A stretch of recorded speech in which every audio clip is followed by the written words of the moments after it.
The grocery bill came out $40 higher again. The tank cost more than last month. Your budget is shrinking, and you haven't changed a single habit to cause it. That feeling isn't anxiety in the abstract. It's your brain running the correct calculation. Something is draining your purchasing power through a mechanism the headlines describe in broad strokes, but never actually trace for you. I'm going to show you exactly how it moves, step by step, from a shipping lane near Iran to your bank account. And then I'm going to show you what your brain does in response, because that second part is costing you just as much as the first. The mechanism isn't complicated, but it has more steps than any single news cycle bothers to walk through. Start with geography. The Middle East produces roughly 30% of the world's oil supply. The Strait of Hormuz, a narrow waterway between Iran and Oman, handles approximately 21 million barrels of oil per day. When conflict threatens that corridor, futures traders don't wait for resolution. They price in the risk immediately. Oil jumps. And that jump starts moving toward you within hours, long before the headline has finished loading on your phone. The Energy Information Administration's 2023 analysis found that every dollar increase in crude oil translates to roughly 2.4 cents per gallon at the pump within 2 to 3 weeks. When oil shifts from $80 to $100 a barrel, which can happen inside a single trading session during a major escalation, you're looking at roughly 48 extra cents per gallon. For the average American household driving about 500 gallons a year, that's an additional $240 annually. And that's just from the pump. The pump is only the most visible exit point. Your groceries didn't appear at the store. Every item on your weekly list traveled on a truck running on diesel, priced directly against crude oil. That package delivered to your front door moved through a freight network whose operating costs track fuel prices in real time. A 2021 study from MIT's economics department found that a sustained 20% increase in fuel costs translates to a 4 to 6% rise in food prices within 2 months. For a household spending $800 a month on groceries, that's $32 to $48 quietly added to your monthly total before you touch the checkout screen. And it doesn't end at food and fuel. Plastics are petroleum derivatives. Fertilizer is synthesized using natural gas. Packaging materials, synthetic fabrics, industrial chemicals. The full architecture of the consumer economy runs on oil-derived inputs. When conflict touches the supply chain at the upstream end, the cost increase doesn't stay upstream. It distributes itself across every finished product sitting on every shelf. Picture a regular week where nothing unusual has happened in your personal life.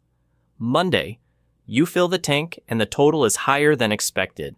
Not dramatically, just enough to notice. You make a mental note and keep moving. Thursday, you're at the grocery store self-checkout and the number is $40 over what you budgeted. You scan your cart for the culprit. Nothing obvious. You pay. Saturday, you open an online cart, the total loads, and you close the tab. Not a real decision, just friction. By Sunday night, you have spent more and bought less than you did 3 weeks ago. You don't have a word for what happened. But something did happen, and it started in a shipping lane near Iran. Economists call this cost-push inflation, and the conflict is applying pressure to every stage of it at the same time. But there's a second layer running alongside all of this, and this one has nothing to do with supply chains or oil fields. It runs entirely through collective human behavior, and it compounds the damage in a way that is almost impossible to see from inside it.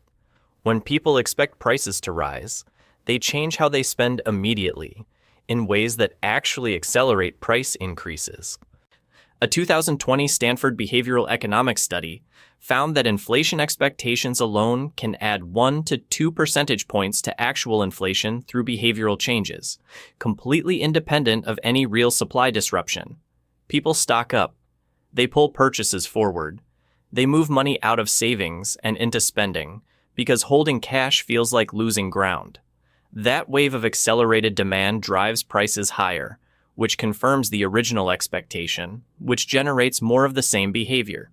Your instinct to buy something now before it costs more next month isn't irrational. But when millions of people act on that same instinct simultaneously, it becomes a self-amplifying loop that raises costs for everyone inside it, including you. The credit layer adds another dimension. When prices rise faster than income, households stretch. They carry balances longer. A purchase paid in full last quarter becomes a balance earning interest across 2 or 3 billing cycles.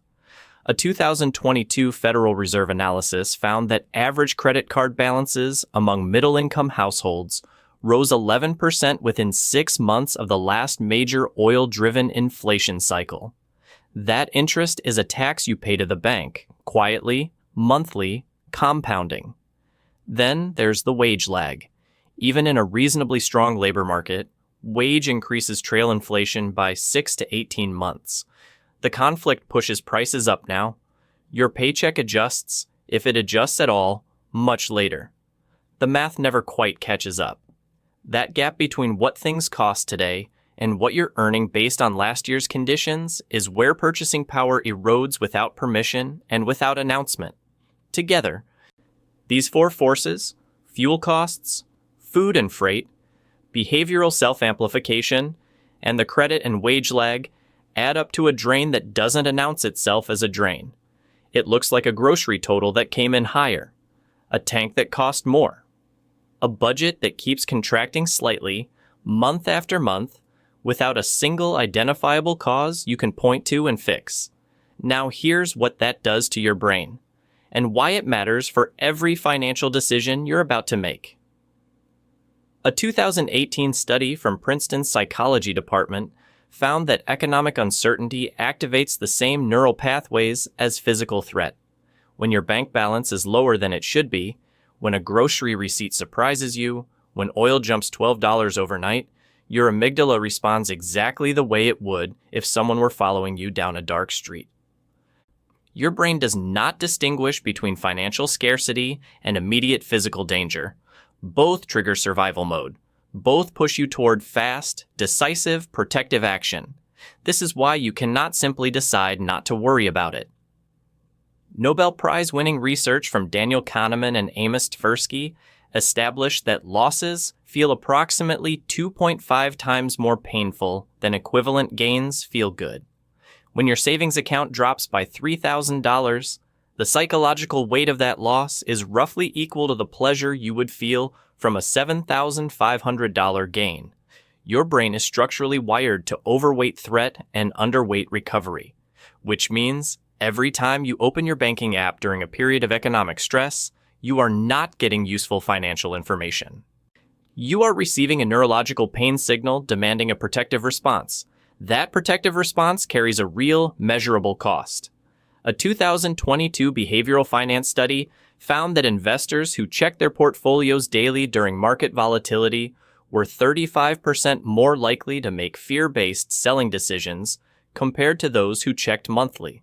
Not because they were less financially sophisticated, because the visibility of the loss amplified the emotional response, which triggered action, which locked in losses that would have been temporary if left alone.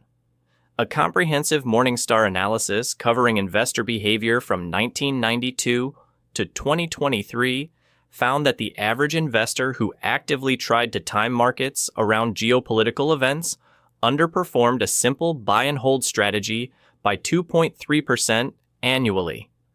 The instinct to protect yourself costs real money over time. The people who feel the most financial anxiety during a crisis, who monitor their accounts most closely, who make the most adjustments, they consistently underperform the people who feel the same anxiety and choose not to act on it. Your hypervigilance is trying to protect you. It is also, quietly and measurably, working against you. The economic impacts are real. Gas prices are rising. Food costs are increasing. Purchasing power is eroding. What's disproportionate is not the concern. What's disproportionate is the belief that reactive, immediate action will protect you better than a patient, predetermined strategy. Your brain in threat mode is a poor financial advisor. That isn't an insult.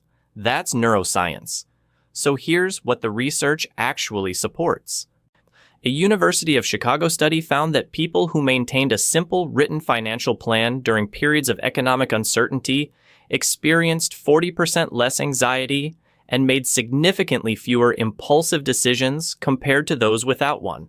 Not a perfect plan, not one that predicts oil prices or geopolitical outcomes, just a plan that says, when X happens, I do Y. When gas prices cross a threshold, I reduce discretionary driving. When my portfolio drops sharply, I don't touch it for 30 days. The plan removes the decision in the moment. Your brain stops spinning because the protocol already exists, and the decision has already been made. The second strategy the research supports is temporal distancing. When the panic rises, when the numbers are moving wrong and the instinct is to do something now, asking yourself whether this will matter in 5 years activates your prefrontal cortex and quiets your amygdala. A 2020 MIT study found that people who practiced temporal distancing during a major market downturn were 60% less likely to make panic-driven financial decisions. The question doesn't minimize what you're feeling. It routes the processing through the part of your brain that can actually evaluate risk with any accuracy. Third, limit your exposure to financial news during acute crisis periods. A Yale psychology department study found that people who checked financial news more than twice daily during market volatility experienced 45% higher stress levels with no corresponding improvement in their financial outcomes.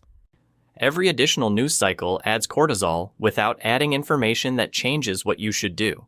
You are not getting smarter from the 6th article about oil prices. You are giving your amygdala more material to work with. The best defense against a geopolitical economic shock is not prediction. It's preparation that works regardless of what happens in the Strait of Hormuz. 6 months of emergency expenses. Debt levels that give you room to absorb a bad month. Income not dependent on a single employer or a single market. Skills that hold value across economic cycles. Unglamorous.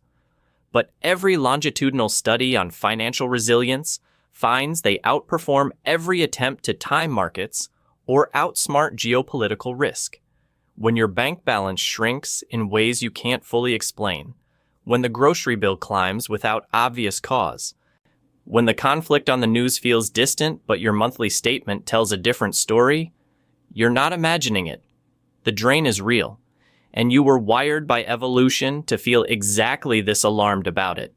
For 40,000 years, that wiring kept your ancestors alive.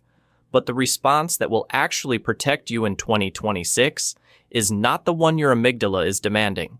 It's the one you built in advance, when things were calmer, when your prefrontal cortex was running the show. Drop a comment if any of this resonates. Tell me what economic uncertainty actually feels like from where you're sitting, because the gap between the financial headlines and what shows up in your bank account is something worth talking about honestly.